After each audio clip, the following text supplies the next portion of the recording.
for merienda. Time check is 3 p.m.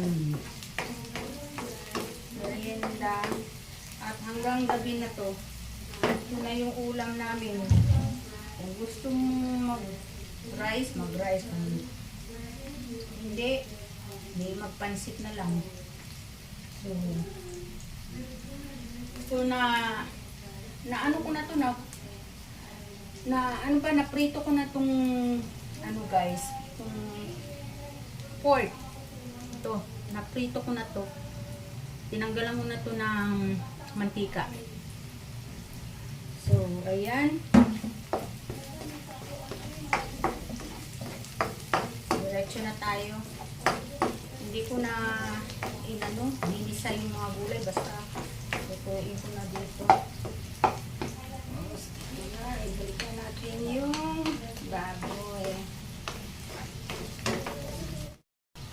Lagyan na natin ang sabaw.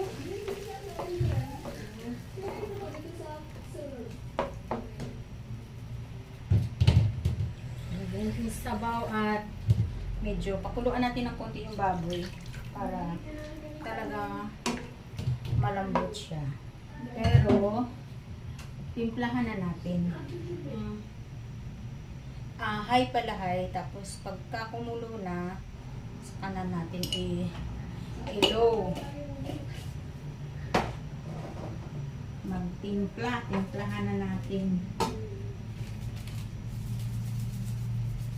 Paminta, konting betchin, konting sugar, konti lang naman. Pang-blend lang ng lasa.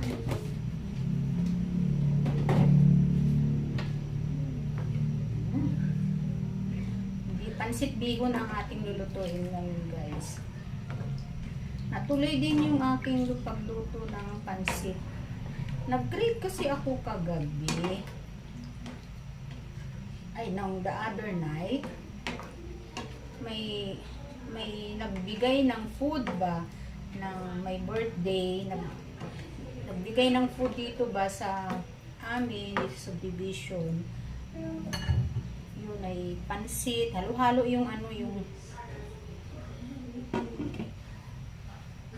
naghalo-halo na ng ulam guys. Tapos may pansit, yan.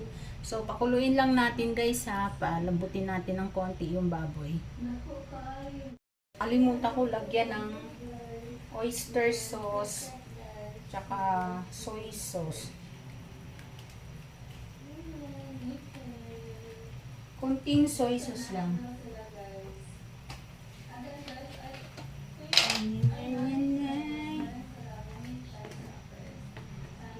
Ano na siya guys medyo malambot na yung karne kasi nga pinakuluan ko siya kanina na para tanggalin yung mga oil.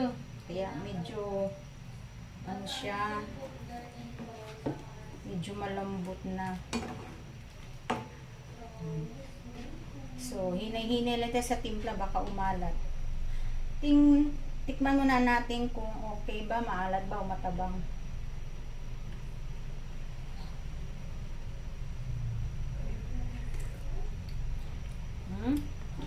Matabang.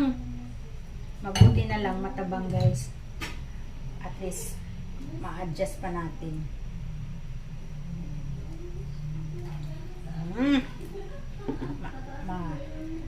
Manamis siya ng konti. Alam mo naman yung pareho kami talaga ng anak ko guys. Mahilig sa yung medyo manamis-namis ang lasa.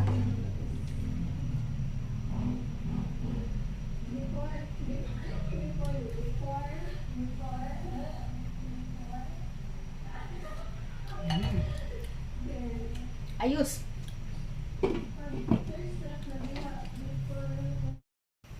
Ayan. Lagay na natin yung gulay, yung medyo matigas na gulay. Halo-halo na. Halo-halo na yung gulay. Ayan. Medyo matigas yung gulay na to, kaya ano, yan, pakuluan muna natin. So, lagay na natin ang ano ba?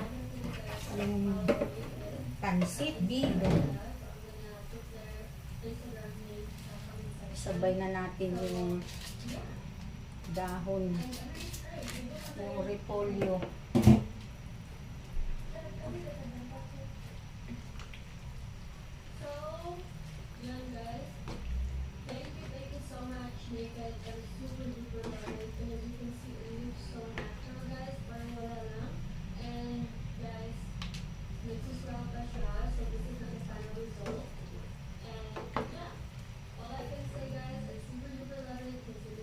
Alsa pa itong pansit eh.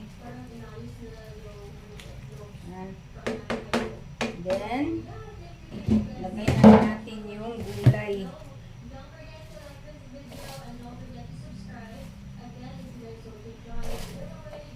The gulay guys. Dinamihan ko ng gulay.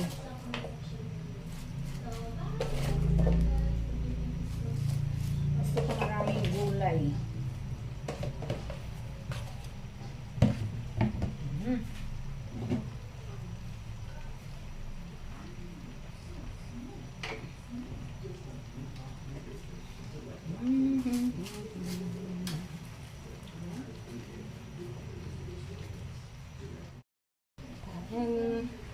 Na-overload sa gulay guys.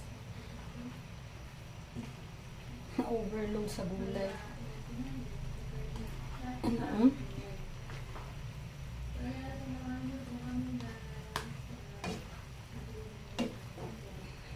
Kasi masarap kasi yung gulay, hindi lata. Lalo na yung repolyo. Kaya hinuli ko. Ano na. Yan, daming gulay guys.